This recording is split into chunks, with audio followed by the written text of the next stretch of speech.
오늘 말씀을 통해서 제사장의 축복 기도문이란 그런 주제로 함께 기도하는 시간을 갖기를 원합니다. 사람은 누구나 다 복 받기를 소원합니다. 다 건강하고 잘 살고 자녀가 잘 되고 범사가 잘 되기를 소원합니다.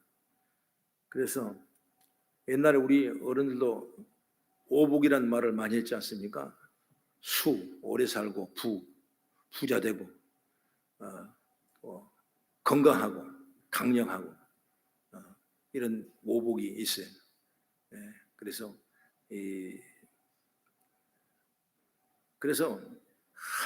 특별히 우리 한국 사람들은 아주 복을 엄청나게 좋아하셔요. 그래서 끝까지 복을 바라고 기도하고 그런 것들을 볼 수가 있는데, 이렇게 잘 되기를 바라는 마음은 누구나 다 있죠. 기독교인이라고 해서 그걸 예외가 아니고 다 응답받고 다 복되기를 원하는 것은 우리 모든 신령은 똑같습니다. 그러면 기독교는 조금 다른 게 뭐냐면, 그만큼 은혜로 받았으면 더욱 감사와 겸손과 은혜를 나눌 수 있는 그런 믿음의 사람이 누구냐? 바로 기독교인이에요. 크리스찬. 어떤 사람이 큰 연설할 때 그렇게 처음에다 고백합니다. I am 크리스찬입니다. 자기는 교인이라고. 이거 쉬운 얘기가 아니에요. 우리 기독교는 특별히 복을 많이 받아서 복을 나누고 헌신하고 또 돕는 그런 일에 감당할 때 기독교의 참된 진리가 숨어 있다는 것을 우리가 알게 되는 것이죠. 내가 다 받은 양 여러분 교만하고, 나만 다 받았던 양 여러분 우리의 삶을 옥죄한다면 절대로 우리 삶의 앞으로 윤택하지 않아요. 그래서 기독교에는 많이 복을 받고 또 헌신하고 봉사하고 감사하고 겸손히 섬기고 이런 일을 끊임없이 했을 때 하나님의 복받는 믿음의 글이 세우게 될 줄로 믿습니다. 그래서 사도 바울은 이렇게 보면은 우리가 바라보는 그 복들을 거의 다 받은 사람이에요. 그런 가말리엘 문화생의 공부를 많이 한 학식이 풍부한 사람이고, 또 부잣집의 자녀로 태어난 사람이고, 그리고 여러 국어를 말씀하는 그런 지혜가 충만한 사람이고, 신앙으로는 조금도 부족함이 없고, 그러니까 영육간의 모든 복을 받는 사람이 누구냐? 바로 이 바울 사도예요. 바울 사도. 그런데 그런 바울이 바로 자신의 모든 것을 우리가 안다면 모든 걸 나 배설물로 여겼다. 배설물이 뭐겠어요? 우리에게는 정말 아무것도 별 볼이 없는 것이 배설물 아니겠습니까? 그 이유가 뭐냐? 그건 바로 하나님께 받은 구원의 복이, 그러니까 인크라이스트 크리스찬이라는 그 큰 이름 앞에 받은 구원이 너무나 크기 때문에 이건 아무것도 아닌 거예요. 여러분, 태양빛이 엄청나 크기 때문에 태양 밑에 있는 불빛은 아무것도 아니지 않습니까? 여러분, 물론 낮과 밤이 교차 자동 공전하면서 태양이 이렇게 떠 있는데, 그때 기후 여건에 따라서 달이 뜰 때가 있어요. 그러면 달이 그렇게 휘황찬 달이라도 태양 앞에는 꼼짝 못하고 빛이 잃어버린 것과 똑같은 것입니다. 다시 말하면 우리가 많은 복을 참 받았지만은 왜 별 볼 일 없냐?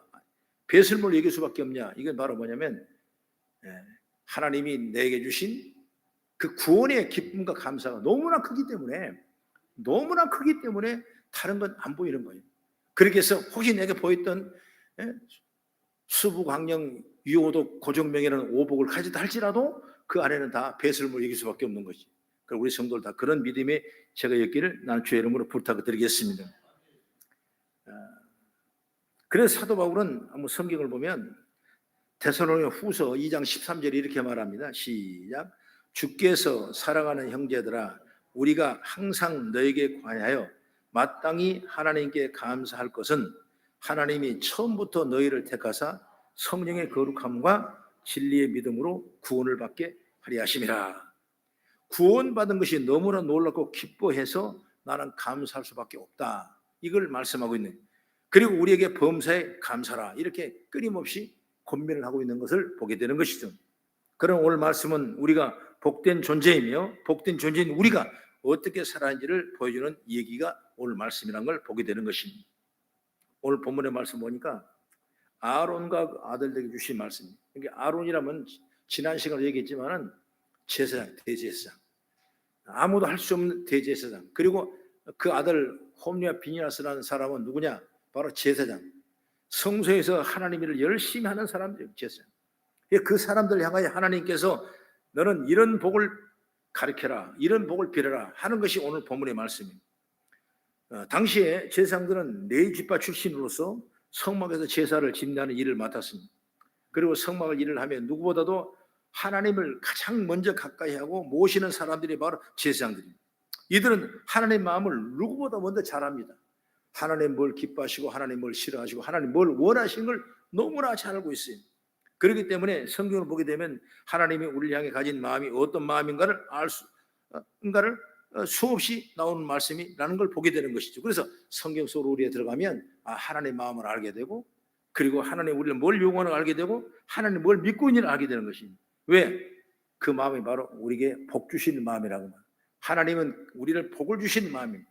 그래서 이것은 하나님이 사람을 창조하시고 하신 말씀 뭐 알 수 있는데, 바로 하나님이 사람을 만드시고 처음 하신 말씀이 창세기 1장 28절의 말씀 보면 그런 말씀이죠. 하나님이 그들에게 복 주시며 이렇게 나왔어요. 하나님이 그들에게 복을 주신다. 그러니까 하나님의 마음은 뭐냐? 바로 우리에게 복 주시는 마음이에요. 그러니까 제사장 그룹들이 그 열심히 일하고 섬기고 하나님의 마음은 뭐냐? 복 주신 하나님의 마음을 너무나 잘 아는 거예요. 그렇기 때문에 우리가 받을 축복은 뭐냐? 하나님의 마음을 알아야 돼요. 무슨 마음? 하나님 우리를 잘 되기를 원하고 복 주시기를 원하고 우리에게 은혜 입기를 원하는 것이 우리 하나님의 마음. 그래서 오늘 읽었던 본문의 말씀이 바로 하나님의 마음이야. 할렐루야. 그래서 우리가 이 복을 나만 받은 것이 아니라 끊임없이 다 복을 우리 자녀들한테도 이 복을 빌어야 돼. 이웃에게 이 복 빌어야 돼. 가정 우리 식구들에게 이 복을 빌어야 돼. 그래서 누구든지 교회 안의 성도들도 이 복을 빌어. 우리는 다 만인 제사장을 잡고 있는 심령을 받고 있는 사람이기 때문에 끊임없이 복을 비는 그런 믿음이 제가 있기를 축복합니다. 그 복은, 그 마음은 하나님이 지금도 변함이 없으십니다. 하나님은 사람이 죄를 짓고 에덴 동산 쫓겨난 그 다음에 당신의 아들을 보내서 사람의 죄를 대신하여 십자가를 죽게 하시고 그 아들을 믿는 사람을 모두 죄를 사하신다고 말씀하기 때문에 지금 그 말씀이 그대로 우리에게 유효하고 바로 하나님이 이렇게 사람을 사랑하신다라는 걸 믿기를 축복합니다. 그래서 하나님은 당신을 섬기는 제사장들에게 바로 하나님 그 마음으로 사람을 내가 축복하라 이렇게 말씀하고 있어요. 그러기 오늘 본문의 이 명령은 바로 하나님의 마음을 담는 명령이고 하나님이 그런 복을 주시겠다고 강력한 의지의 내용이고, 그렇다면 하나님이 제사장에게 주시는 축복 기도는 바로 어떤 내용입니까? 오늘 이 말씀을 구체적으로 몇 가지로 나눠서 은혜 받는 시간이 되기를 바랍니다.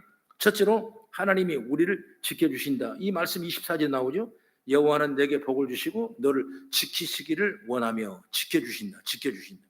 하나님은 우리에게 복을 주시기를 원하시며 구체적으로 뭐냐? 우리를 지켜주시기를 원하신다 그 말입니다. 그게 하나님의 은혜죠. 구약 성경에 아주 짧은 성경이 바로 룻기서라는 거 여러분 알죠? 1장, 2장, 3장, 4장으로 되어 있는데 그 내용은 아주 단편 소설처럼 아주 여러 가지 내용이 함축되어 있는 하나님의 사랑을 볼 수가 있어요. 1장에 보면 사사시대 때 유대 땅에 흉년이 들었습니다. 그래서 베들레헴 좋은 나라에 살다가 흉년이 들다 보니까 도저히 살 수가 없어서 엘리멜렉이 그의 아내와 나오미와 두 아들을 데리고 어디로 갑니까? 당시는 모압 지방이 조금 평안하니까 모압 지방으로 이사를 가게 됩니다. 그리고 10년쯤이 세월이 흘러서 두 아들을 결혼을 시켰는데 바로 모압 여자를 아내로 맞이했어요. 그래서 그 아내가 며느리죠, 말하자면 나오미와 그 엘리멜렉은 며느리가 되게 되는데 하나는 오르바이, 하나는 루시라는 여인이었습니다. 그런데 문제는 모압 땅으로 이사한 지 얼마 되다 보니까 결혼까지 했는데 그때 남편이 죽고 그리고 두 아들이 죽었습니다. 참 이 한 사람 죽어도 어려운데 무려 남자는 그 집안에 싹 죽어버렸기 때문에 어떻게 나오미는 갈 길을 알지 못하고 얼마나 힘들었을까. 한번 그걸 상상해 보면 그 마음과 그 고난과 격동과 고통과 그 슬픔과 내일의 희망이 바라볼 때 얼마나 절망적이었을까. 그래서 야, 내가 여기 10년만 살았는데 내가 이것밖에 안 된가라고 싶어서 이제 갈 데가 없으니까 나는 다시 내가 왔던 베들레헴으로 돌아가겠다. 두 며느리는 어떻겠습니까? 내가 또 자식 있다면 그 자식을 낳아서 이 며느리의 남편을 줄 수 있는 그런 혼인 대계법이 있지만은 이제 남편도 없고 내가 자식을 낳을 수도 없고 더 이상 이 젊은 이 며느리들을 어떻게 방법이 없으니까 이제 내가 미안하다. 우리 집안 이렇게 됐으니까 너희 집으로 친정으로 돌아가라. 그랬는데 이 오로마는 감사의 공업수로 그냥 아주 그냥 내빼듯이 그냥 울랄라 하고 그냥 자기 집으로 가버렸어요. 이게 루시라는 사람은 내가 한번 시집안 내가 갈 수가 없습니다. 그러면서 내가 어머니를 따라가겠습니다. 어머니가 밥을 먹으면 나도 밥을 먹고 죽을 먹으면 내가 죽을 먹고 어머니 고향에 어머니 신을 내가 섬기고 내가 평생을 살겠다고 그 시어머니 나오미를 붙잡고 어디로 옵니까? 베들레헴 다시 오지 않습니까? 그 베들레헴에 와서 하나님이 그냥 놔둘 줄 알았는데 하나님이 지켜주시는 거예요. 지켜주시는 그 가정을 지켜주시는 거예요. 그렇게 해서 그 어렵고 힘들 때 정말 먹을 것이 없어서 그 어머니를 위해서 젊은 여자가 이삭을 주스로 온 들로 다니면서 이삭을 줘서 공양을 해오는 것이 그러면서 먹고 사는 그러다가 큰 밭의 주인인 사람을 만났는데 누구를 만나냐? 보아스라는 사람을 만나게 되죠. 참 여자가 보니까 너무 불쌍하는 거예요.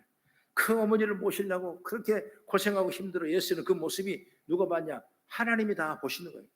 우리는 일할 때 하나님이 어디가 있어 하나님이 안 보는 것 같지만 여러분 하나님 우리를 다 보고 계시는 거예요. 그러니까 하나님이 그걸 보시고 기뻐서 감사하고 고맙고 그런 의미에서 누구를 만나겠냐? 보아스라는 사람을 만나게 되지 않습니까? 그게 보아스가 생각할 때 참 이게 뭐 보통 여인이 아니에요. 이방의 나라 모압의 여자인데 그렇게 열심히 와서 한다니까 감사하기도 하고 그래서 자기 하종들한테 그렇게 했습니다. 이삭을 좀 많이 좀 떨어뜨려 놔라. 다 거두지 마라. 조금 남겨둬라. 이렇게까지 배려. 그래도 여러분 거기서 열심히 하니까 나중에 결국 누구를 만나냐? 보아스를 만나서 이제 결혼을 하게 되고 그래서 아들을 낳게 되고 그리고 아들을 통해서 다윗의 조상이 되게 되고 예수의 계보에 들어가는 엄청 그러니까 한 이방이 떨어져 있는데 불구하고 이런 엄청난 하나님의 은혜 속에 지키심 받는 역사인 줄 믿으시기 바랍니다. 그러니까 누가? 하나님이 지켜주셔야 됩니다. 내 자녀 여러분 어디 가서 무엇을 하든 어디에 있든 여러분 하나님 지켜줘야 되는 것입니다. 우리 사업 여러분 하나님 지켜줘야 돼요. 우리 교회 여러분 하나님 지켜줘야 되는 거예요. 여러분 아무리 똑똑하고 영리하고 발버둥을 치더라도 하나님 지켜주면 안 되는 거예요. 그런데 오늘 하나님께서 제사장들에게 너희들 하나님이 지켜주신다 그들에게 축복 기도 좀 해달라는 거예요. 오늘 이 말씀 보면 저와 여러분들이 하나님 말씀하십니다. 너와는 내게 복을 주시고 너를 지키시기를 원한다고 말씀했다. 이 기도가 우리 심령 속에 살아 역사하기를 주의 이름으로 축원합니다. 그래서 루키서 2장 12절의 말씀 보면 이런 귀한 말씀이죠. 시작. 여호와께서 내가 행한 일에 보답하시길 원하며 이스라엘 하나님 여호와께서 그의 날개 아래 보호를 받으러 온 내게 온전한 상 주시길 원하노라 하느니라. 하나님이 내가 행한 일에 보답하길 원한다 이것입니다. 날개 아래 보호받기를 원한다는 것입니다. 그렇기 때문에 이 홀로 떨어진 이 루시라는 젊은 이 여인에게 하나님이 다 보호하셔서 암탉이 병아리를 품더니 다 보호해줬어요. 날개를 다 보호했어요. 그래서 이 축복대로 룻은 이방 땅에 하나님의 보호를 받게 되고 바로 이 말씀은 비단 룻뿐만 아니라 이 생에 나그네로 살아가는 우리 성도를 그렇게 룻처럼 보호해 주시는 하나님 약속인 줄 믿으시기를 축복합니다. 그 시편 121편 다시 말씀하죠. 3, 4절 시작. 여호와께서 너를 실족하지 아니하게 하시며 너를 지키시는 이가 졸지 아니하시리로다. 이스라엘을 지키시는 이는 졸지도 아니하시고 주무시지도 아니하시리로다. 아멘. 하나님은 졸지도 아니하신다. 주무시지도 않는데 우리는 졸고 우리는 잘도 하나님은 주무시지 않고 우리 지켜준다고 말이에요. 얼마나 감사합니까? 그 하나님은 이 말씀을 어떻게 우리 해석하냐면 영원토록 지켜주신다 그 말이에요. 끝까지 지켜주신다. 언제든 지켜주신다. 그 말씀을 우리가 지켜갈 수가 있는 것이죠. 하나님은 이 제사장들에 그렇게 축복하라고 명령했습니다. 그리고 우리에게도 주신 이 말씀이 우리는 이렇게 말하며 살아야 돼요. 하나님이 당신을 지켜주십니다. 하나님이 여러분을 지켜주십니다. 힘든 세상에 이 말이 얼마나 서로에게 위로가 되고 힘이 되겠습니까? 그러니 하나님의 제사장들에게 명하신 대로 우리를 지켜줄 것이고 그리고 우리도 이렇게 축복하여 사시는 지혜가 있기를 난 주의 이름으로 축복하느니라. 제가 금식을 하는데 저는 원래 금식 체질이 아니에요. 진짜. 근데 하나님 은혜로 이제 금식을 하니까 참 능히 감당할 수 있도록 그렇게 축복합시다. 근데 젊었을 때 금식은 왜 이렇게 어려운지 더 고통스러운데 지금 나이가 먹어서 금식할 때는 그냥 할만하더라고요. 이게 다 연습이 돼가지고 그냥 그렇게 보다 힘들지 않았어요. 근데 처음 금식하고 88일 때 금식하는데 정말 하루 하는데 그냥 그건 내 인간과 힘으로 이겨낼 수 있었어요. 이것도 못 참아. 하루를 못 참아. 제가 미칠 것 같은데 참는 거예요. 근데 이틀째 되니까 정말 못 참았더라고. 눈이 뱅뱅 돌아가고 이거 막 어지럽고 그냥 막 뛰쳐나오고 싶고 막 화가 나고 막 그냥 막 소리 질러버리고 싶고 막 그냥 별 희한한 생각이 막 들고. 그런데 육이 연약하니까 마음만 있지 꼼짝 못하고 그냥 웅그러 짜고 그냥 부둥켜 그냥 누워서 있는 거예요. 그러니까 조그마한 사람이 그러고 있으면 그래도 귀엽게 하는데 나같이 네 발 커가지고 늘어진 낙지 다리처럼 길쭉해가지고 그 성전에 늘어있으니까 사람들이 어떻게 생각하겠어? 내가 그 모습을 알죠. 근데 어떤 나이 많은 권사님 오셔서 젊은이 왜 그래야? 그래서 아무 말도 안 하고 있어요. 금식 며칠 했어요. 이틀이요. 그랬더니 젊은이가 이틀을 못 베기면 되나? 하나님 지켜주시는데 그러면서 내 옆에서 그 권사님이 기도를 해주는 거예요. 하나님 이 어린 종을 붙잡아 주시고 지켜달라고. 그러면서 기도를 안수해 주는데 내가 어떻게 힘이 나는데 근데 한마디가 뭐냐? 하나님 너를 지켜주신다는 거예요. 야, 그 말이 그렇게 위로가 되더라고. 여러분 우리 삶 속에서 때로는 어려움 당하고 힘들어하고 낙심하고 좌절할 때 낭떠러지 같은 그 삶 속에 있을 때 여러분 누가 와서 하나님이 당신을 지켜주신대. 여러분 그 말도 얼마나 위로가 되겠습니까? 오늘 여러분 하나님이 여러분을 지켜주는 줄 믿으시기 바랍니다. 하나님 지켜주시는 거예요. 여러분 염려, 걱정, 근심 동턴하지 말고 불평하지 말고 여러분 하나님 지켜 믿고 믿음으로 승리하는 은총과 축복 있기를 나는 주의 이름으로 축원합니다. 두 번째로 뭐냐? 하나님은 우리에게 나온 얘기죠. 은혜 베푸시기를 원한다. 사람은 어떻게 사냐? 은혜로 사는 겁니다. 여러분 종들도 은혜로 사는 거예요. 있어서 살고 많아 살고 건강해 사는 것이 아닌 것입니다. 그냥 은혜로 사는 거예요. 성도 역시 마찬가지예요. 은혜를 잃어버리면 아무것도 아니고 정말 아무리 내가 금승천을 가지고 있더라도 그것은 하나의 마른 막대기에 불과하는 것입니다. 그러나 여러분 비록 별 볼 일 없어도 은혜만 있다면 은혜는 엄청난 축복이고 능력이고 우리의 삶의 모습인 줄 믿으시기 바랍니다. 그래서 하나님은 세상들에게 하나님은 은혜를 베풀을 원하는 분이라고 말씀하라 그 말씀이에요. 은혜 베푸기를 원한다. 하나님이 너에게 은혜 주기를 원한다. 이 말씀도 축복 좀 하라는 거예요. 출애굽기 30장 7절의 말씀 보면 한번 같이 제가 읽어드릴까요? 인자를 천대까지 베풀며 악과 가실과 죄를 용서하리라. 그러나 벌을 면제하지는 아니하고 하나님 악행을 자손 3, 4대까지 봉하리라. 이 말하면 하나님의 은혜를 내가 천대까지 베풀겠는데 비록 내가 죄에 있을지라 그 죄는 3, 4대로 끝날 것이다. 그러니까 죄를 갚되 3, 4대까지고 하나님을 사랑하는 사람에게 천대까지 은혜를 베푸신다.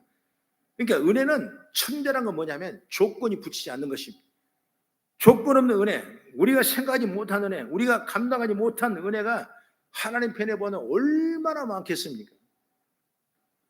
그건 여러분 이루 말할 수 없는 거죠. 그 은혜를 하나님이 지고 계시는 것입니다.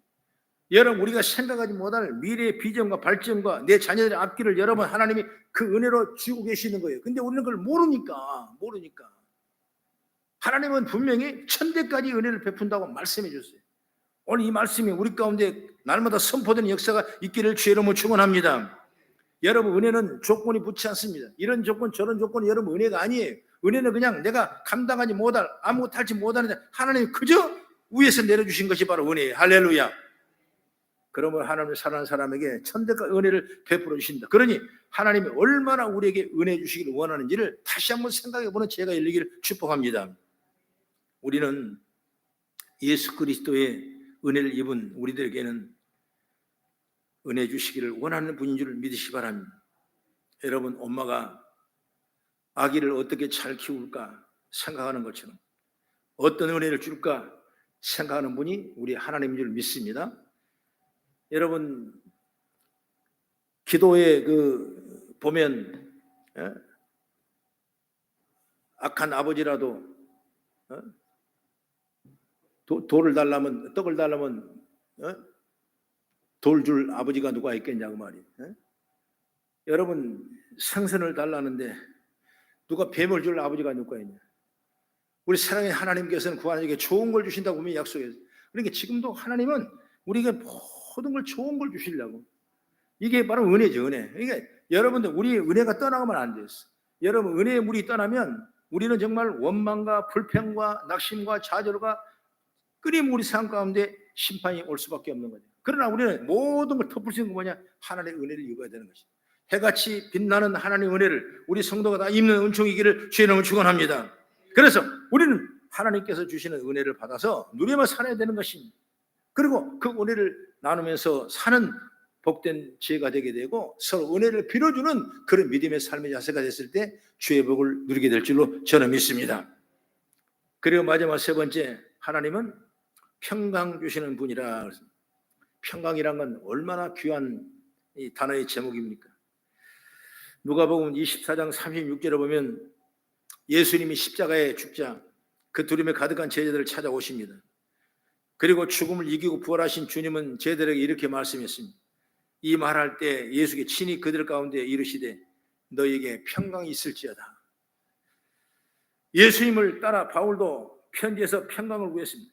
고린도서 1장 3절의 말씀은 하나님 우리 아버지와 주 예수 그리스도께서 평강과 은혜 주시기를 원하노라 말씀하고 있습니다.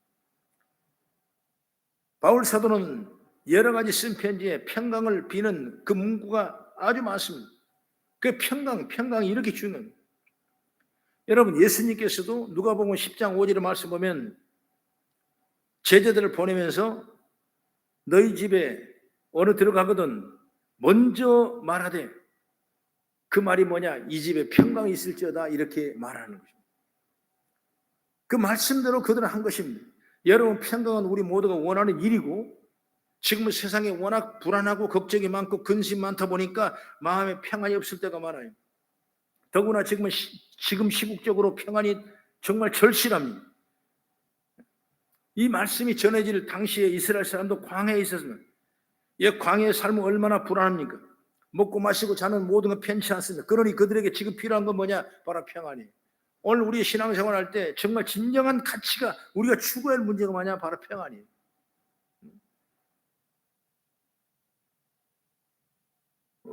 지금 의사들 얘기를 들어보면 제일 돈 잘 버는 의사가 성형외과 의사입니다.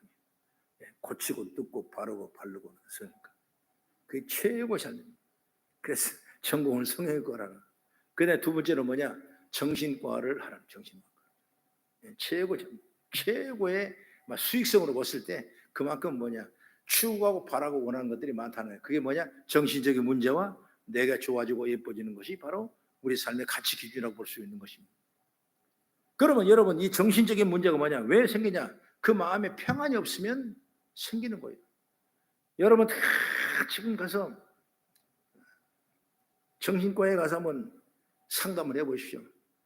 아마 많은 사람이 아마 우울증이나 여러 가지 그 정신적인 여러 가지 어려운 조건이 있을 거예요. 그만큼 여러분 우리 삶 가운데 평안이 없어지고 평안이 있는 것입니다. 사회가 발전하고 과학이 발전하고 여러분 시간이 편리해질수록 더욱더 우리가 불안한 건 바로 평안이 없어지는 것입니다. 그래서 그것을 행복지수로 느낀다면 우리나라 사람들의 행복지수가 세계에서 많이 떨어져 있어요. 그 행복지수가 많은 데는 누구냐? 아프리카나 저 산에 사는 사람들이나 아주 미지의 땅에 사는 사람들이 행복지수가 훨씬 높아는 거예요. 그러나 발전하면 발전할수록 무엇을 먹을까, 무엇이 입을까, 뭘 써야 될까, 내가 어떻게 이겨야 될까, 이런 것들이 끊임없이 양분되고 경쟁사에 들어가기 때문에 그 마음속에 불안이 찾아오는 것입니다. 불안이 찾아온다는 여러분 마음에 평강이 없어지는 것입니다. 우리가 진정한 삶의 행복은 뭐냐? 내 심령에 평강이 있어야 평강. 그 여러분 삶 속에 하나님의 평강이 넘치기를 주의 이름으로 축원합니다. 그래, 광야 생활했던 이 사람들이 여러분 평안이 없는 것입니다. 내일 일을 알지 못하는 거죠. 내일의 약속을 하지 못하기 때문에 평안이 없는 것입니다. 그래서 오늘 제사장들에게 걱정하지 마라. 하나님이 분명히 평강 주시기를 원한다고 말씀했기 때문에 네가 그런 기도를 해줘라고 말인 것입니다. 그 우리가 받을 축복은 뭐냐? 날마다 우리 가운데 나는 평안하다, 평강 주신 하나님을 내가 믿고 있는다. 이거 사실을 결정하고 선포하고 나갈 수 있는 그런 죄가 있기를 주의 이름으로 축원합니다. 여러분, 우리도 지금 광야 같은 삶을 살 수가 있습니다. 내 자리가 가장 안전하고 행복하고 자연 좋은 것 같지만 여러분, 아니에요. 어찌 보면 나그네의 삶과 똑같은 것입니다. 나그네의 삶이란 건 내 자리가 없는 것입니다. 내 거처가 없는 것입니다. 오늘 어디로 떠나야 될까? 어디로 가야 될까? 이런 디아스포라처럼 우리는 끊임없이 전진하고 유숙하는 사람이 바로 나그네의 삶이에요. 그러나 우리가 받을 축복은 뭐냐? 그 과정 속에서도, 광야 속에서도, 광야 삶 속에서도, 불안한 삶 속에서도, 먹고 마신 어려움 속에서도 우리는 광야된 삶을 살아도 우리에게 평강 주신다고 하시는 말씀을 믿고 나가는 그런 죄가 되기를 축복합니다. 그러니 우리는 하나님께 주신 평강을 다른 사람에게도 빌어줘야 되는 겁니다. 말을 할 때 우리는 서로 평안을 빌어야 되는 것입니다. 힘들다 보면 사람이 악한 말이 먼저 나오고 공격적인 말이 먼저 나오고 성질내는 말이 먼저 나와요. 그런 우리들이고 이런 시기에 더욱더 우리의 말을 평안을 빌고 평강을 빌이하는 말로 순화되는 역사가 있기를 주의 이름으로 축원합니다. 그게 바로 하나님의 뜻이야. 그게 우리가 나눠주고 베풀어준다는 게 얼마나 귀한 거예요. 우리는 가진 건 많습니다. 우리는 있는 게 많습니다. 그러나 이걸 만족하지 못하기 때문에 삶이 불안한 거예요. 그 평강이 소멸되는 거예요. 다시 한번 우리가 이 불안을 없애고 다시 한번 내 안에 평강이 있다면 여러분 어떤 환경 속에서 우리는 넘어지지 아니하고 승리하며 이기며 나가는 복이 있게 될 줄로 믿습니다. 이런 얘기에 탈만한 자전거가 요즘은 가격이 상당히 비싸대요. 아주 비싼 자전거는 뭐 소형 승용차 정도 될 정도로 비싸다고요. 어느 날 비싼 최신형 자전거를 한 남자가 집 앞에서 정비를 하고 있었답니다. 그런데 한 손이 길을 가다가 물끄러미 바라보고 있었어요. 이 모습을 본 그 남자가 말을 건넸습니다. 너도 자전거에 관심이 많니? 네. 자전거는 없지만 관심이 많아요. 이거 아주 비싼 모델이지요? 아주 비싼 거야. 그래. 근데 내가 산 게 아니고 이 자전거를 아주 좋아하는 우리 형이 새로운 자전거를 사면서 이건 나한테 준 거야. 그 남자 말을 들은 그 손이 놀라면서 저도 이렇게 말하다가 끊었어요. 그 남자는 그래 저도 그런 형이 있었으면 좋겠다 그 말이지. 그런데 아니에요. 그게 뭔데요? 저도 그런 형이 될 수 있었으면 좋겠어요. 제 동생은 천식이 있어서 조금만 뛰어도 숨이 차거든요. 저도 나중에 동생에게 이런 자전거를 줄 수 있는 형이 되고 싶어요. 그런 얘기를 했다는 거예요. 여러분, 이 이야기는 간단한 얘기 같지만은 이 얘기를 받은 것처럼 이 얘기처럼 우리 주는 것이 훨씬 귀한 행동이고 마음은 더욱 중요하다는 사실을 믿기를 축복합니다. 우리가 다른 사람에게 아주 쉽게 줄 수 있는 것은 바로 뭐냐? 복을 비는 것입니다. 우리가 줄 수 있는 건 다른 게 없어요. 복을 비는 것입니다. 그저 여러분 기도해 주는 것입니다. 잘 되라고 빌어주는 것입니다. 너는 복 받은 걸 빌어주는 것입니다. 그러면 하나님이 그 뜻을 이루어 가서 그들이 잘 되고 우리가 잘 되고 하나님의 영광이 일어나게 될 줄로 믿습니다. 하나님이 제사장들에게 복을 빌으라고 말씀하시듯 우리에게도 복을 빌으라고 말씀하는 것입니다. 그렇기 때문에 자녀에게도 항상 복을 빌어야 돼요. 너는 잘 될 사람이야. 너는 꿈 있는 사람, 너는 잘 될 거야. 한 이런 걸 해야지 자꾸 못된 것만 끄집어내요. 너는 아버지 닮아서 이러냐, 엄마 닮아서 이러냐. 자꾸 여러분 끄집어내면 여러분 절대 그 아이는 성장할 수 없는 것입니다. 싹이 나다가 쫑치고 마는 것입니다. 여러분 복을 비는 믿음 있지. 여러분 그랬을 때 진정한 삶은 여러분 우리가 평강이 일어나고 하나님 지키심을 믿게 되고 여호와를 찬양하는 그런 아름다운 모습으로 우리 삶이 연결되고 다시 응답되는 역사가 일어날 줄 믿으시기 바랍니다. 그러므로 여러분들이 늘 이 아론의 제사장들에게 하나님이 이렇게 복을 너희가 좀 빌어라. 이 뜻이 얼마나 귀한 뜻이겠습니까?